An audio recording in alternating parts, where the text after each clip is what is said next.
Abraham Lincoln spring field سے Washington اس وقت جا رہا تھا جب امریکہ ٹوٹ چکا۔ امریکہ کی تاریخ کے سب سے بڑے چیلنج سے لنکن نے کیسے مقابلہ کیا، اس سیریز کے دوسرے حصے میں اسی پر بات کریں گے۔ 20 فروری 1861 تک یعنی 9 دن میں لنکن کی ٹرین فیلاڈیلفیا پہنچ گئی۔ راستے میں وہ اپنے سپورٹرز سے خطاب بھی کرتا جاتا تھا۔ اب واشنگٹن کچھ زیادہ دور نہیں تھا، لیکن راستے میں بالٹی مور پڑتا تھا جہاں پر غلامی کے حامیوں کی تعداد بہت زیادہ تھی۔ لنکن کے سیکیورٹی انچارج نے خبر دی کہ جب ٹرین بالٹی مور پہنچے گی تو اس پہ چاقوؤں سے حملہ کر دیا جائے گا۔ اب خاموشی سے لنکن کو دوسری ٹرین پہ چڑھا کر واشنگٹن پہنچا دیا گیا۔ جب امریکی پریس کو یہ خبر ملی تو خاص کر غلامی کے حامی اخباروں نے اسے ہاتھوں ہاتھ لیا اور امریکی صدر کو ڈرپوک اور بزدل بنا کر پیش کیا جانے لگا۔ یہ وہ حالات تھے جن میں لنکن نے 4 مارچ 1861 کو واشنگٹن ڈی سی میں حلف لیا۔ کیونکہ اس تقریب پر بھی باغیوں کے حملے کا خطرہ تھا، اس لیے کئی مقامات پر توپیں نصب کی گئیں اور کڑی سیکیورٹی میں لنکن کا فرسٹ انوگریشن ہوا۔ یہاں لنکن کے حامی یہ تصور کر رہے تھے کہ وہ غلامی کے خاتمے کا اعلان کرے گا، لیکن اس نے کہا کہ جن ریاستوں میں غلامی کے حامی ہیں، میرا کوئی ارادہ نہیں کہ میں وہاں اس کے خاتمے کا اعلان کروں، کیونکہ قانون کے مطابق مجھے ریاستوں کے اندرونی معاملات میں مداخلت کی اجازت نہیں۔ ساتھ ہی ساتھ اس نے باغیوں کو نرم الفاظ میں دھمکی بھی دی کہ تم نے حکومت کو جو تباہ کرنے کا عہد کیا ہے وہ کوئی آسمانی صحیفہ نہیں، لیکن امریکہ کو جو بچانے کا عہد میں نے کیا ہے وہ بہت پختہ ہے اور میں اس پر پہرا دوں گا۔ اب لوگ تصور کرنے لگے کہ شاید لنکن الیکشن میں کیے گئے اپنے وعدوں پر قائم نہیں رہا، مگر ایسا نہیں تھا۔ وائٹ ہاؤس کی کھڑکی سے دریا پار باغیوں کی مرکزی ریاست ورجینیا نظر آتی تھی۔ وہ اسے کیسے نظر انداز کر سکتا تھا؟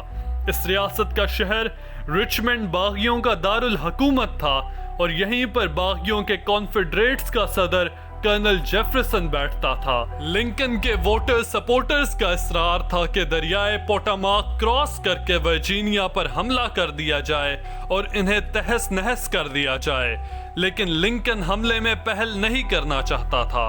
وہ باغیوں کی کسی غلطی کا انتظار کر رہا تھا اور یہ غلطی باغیوں نے جلد ہی کر دی۔ باغیوں نے یونین کے مضبوط قلعے فورٹ سمٹر پر حملہ کیا تو لنکن نے اپنی فوج کو تیاری کا حکم دے دیا، مگر اس وقت امریکہ میں کوئی ایکٹیو آرمی موجود نہ تھی۔ ضرورت پڑنے پر جوانوں کو بھرتی کر کر کام لے لیا جاتا تھا، تو اب لنکن کے حکم پر 75,000 جوانوں کو 3 مہینے کے لیے بھرتی کیا گیا اور انہیں جلدی جلدی ٹریننگ دی جانے لگی۔ اب جنگ کا ماحول بن رہا تھا۔ لوگوں کا تصور تھا کہ یونین کی آرمی کے لیے باغیوں کو ہرانا کوئی مشکل نہ ہوگا، کیونکہ شمالی ریاستوں کی تعداد 23 اور رقبہ زیادہ تھا، جبکہ جنوبی ریاستیں صرف 11 تھیں۔ شمالی ریاستوں کے پاس اسلحہ بنانے کی صلاحیت بھی موجود تھی اور آبادی بھی زیادہ تھی۔ باغی ریاستوں کی کل آبادی 90 لاکھ تھی، جس میں سے بھی 40 لاکھ تو سیاہ فام تھے جو اپنے آقاؤں سے نفرت کرتے تھے۔ ہاں، باقی ریاستوں کو ایک فائدہ ضرور تھا کہ کرنل جیفرسن کے صورت میں ان کے پاس ایک صدر تھا جو ماہر فوجی افسر رہ چکا تھا۔ اب دن آیا 21 جولائی 1861 کا۔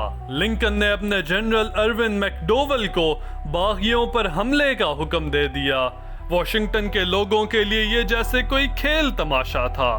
چنانچہ لوگ ایک اونچی جگہ جمع ہو کر جنگ دیکھنے پہنچ گئے جیسے پکنک منانے آئے ہوں۔ جب ناتجربہ کار فوج نے دریائے پوٹاماک کراس کر لیا تو باغیوں کی توپوں نے یونین کی فوج کو الٹے پاؤں پھرنے پر مجبور کر دیا۔ ساتھ وہ لوگ جو جنگ دیکھنے آئے تھے گولہ بارود اور لاشیں گرتی دیکھ الٹے پاؤں بھاگے۔ یہ جنگ تاریخ میں بیٹل آف بل رن کے نام سے مشہور ہے۔ یہ ایک غیر متوقع شکست تھی۔ لنکن نے اپنے فوجی جرنیلوں کو ایک بار پھر حملے کا حکم دیا، مگر اس کی تیاری میں ان جرنیلوں نے 3 ماہ لگا دیے۔ لنکن اب سمجھ رہا تھا کہ اس کے جرنیل وردی پہن کے چوکس تو بڑے نظر آتے ہیں مگر جنگ لڑنے کی کوئی خاص قابلیت نہیں رکھتے۔ اب لنکن نے خود لائبریری سے ملٹری اسٹریٹجی کی کتابیں منگوائیں اور ایک ایک کر سب کو چاٹ گیا۔ وکالت بھی تو لنکن نے ایسے ہی سیکھی تھی۔ لنکن فوجی جرنیلوں کے ساتھ بیٹھ کر اب جنگی پلاننگ خود کرتا تھا۔ اس نے اپنے commander in chief Winfield Scott کو ریٹائر کیا کہ وہ جنگ لڑنے کی قابلیت نہیں رکھتا۔ پھر اس نے جنرل ارون میکڈوول کو بھی ریٹائر کر دیا جو پہلی بیٹل آف بل رن ہار کر آیا تھا۔ ہر گزرتے دن جنگ میں شدت سی آ رہی تھی، خون پانی کی طرح بہہ رہا تھا۔ اسی باعث لنکن کو کانگریس نے ڈکٹیٹر جیسے اختیارات دے دیے۔ جہاں غلامی کے حامی مسئلہ پیدا کرتے وہاں مارشل لاء لگا دیا جاتا۔ اس کے حکم پہ جنوبی ریاستوں کی سمندری ناکہ بندی بھی کر دی گئی کہ یہ ریاستیں یورپ کو نہ تو مال فروخت کر سکیں اور باغیوں کی برطانیہ اور فرانس سے مدد بھی رک جائے۔ اب لگ رہا تھا کہ باغی جلد ہی گھٹنے ٹیک دیں گے، لیکن پھر جنوبی ریاستوں کی فوج کی کمان جنرل رابرٹ لی نے سنبھال لی۔ باغی فوج کا پلڑا بھاری ہونے لگا تھا۔ کئی شمالی ریاستوں میں تو یونین کی فوج کو پیچھے دھکیل کر ان پر قبضہ کر لیا گیا۔ جنگ کا پانسا پلٹ سکتا تھا۔ رابرٹ لی واشنگٹن کے ارد گرد حملے کر رہا تھا کہ لنکن خود محاذ جنگ پر پہنچ گیا۔ اب وہ اپنے خیمے میں بیٹھ کر جنگ سے متعلق احکامات فوجیوں کو خود دے رہا تھا۔ معاملے کی حساسیت تو اتنی تھی کہ اگر رابرٹ لی واشنگٹن پر قبضہ کر لیتا تو شمالی ریاستوں کی حکومت ختم ہو جانی تھی۔ یہ جنگ شارپسبرگ قصبے کے قریب ہوئی۔ باغیوں کی فوج کے پاس جنگ کے دوران اسلحہ کم تھا اور یہ تھکی ہاری فوج اب کمال مہارت سے لڑتے لڑتے کہ جانی نقصان کم ہو دریائے پوٹاماک کراس کر واپس ورجینیا میں داخل ہو گئی۔ جنگ کے دوران لنکن نے جنرل میکلینن کو سست جرنیل کہہ کر برطرف کر دیا۔ اس جنگ کا آخری دن امریکی سول وار کا سب سے خونخوار دن ثابت ہوا۔ 20,000 لوگ اس دن مارے گئے۔ باغیوں سے شمالی ریاستوں کے وہ علاقے بھی واپس لے لیے گئے جن پر وہ قبضہ جما چکے تھے۔ یہ ایک ایسی فتح تھی جس کے بعد لنکن نے 1 جنوری 1863 کو غلامی کے خاتمے کے اعلان پر دستخط کر دیے۔ اس ایکٹ میں یہ بھی لکھا تھا کہ یونین کی آرمی سیاہ فاموں کو بھرتی کر سکتی ہے، لہٰذا ہزاروں کی تعداد میں سیاہ فام بھرتی ہونے لگے۔ اس اعلان کے بعد باقی ریاستوں میں بھی ایک بے چینی سی پھیل گئی کہ سیاہ فام ان کے خلاف کبھی بھی بغاوت کر سکتے ہیں۔ اب باغیوں کے ہیڈ کوارٹر رچمنڈ پر قبضہ کرنے کے لیے لنکن نے فیصلہ کن لڑائی کے احکامات دے دیے۔ اس فیصلہ کن لڑائی کے دوران یونین کی فوج کے 54,000 فوجی مارے جا چکے تھے۔ اب امریکی عوام جنگ روکنے کا مطالبہ کرنے لگی۔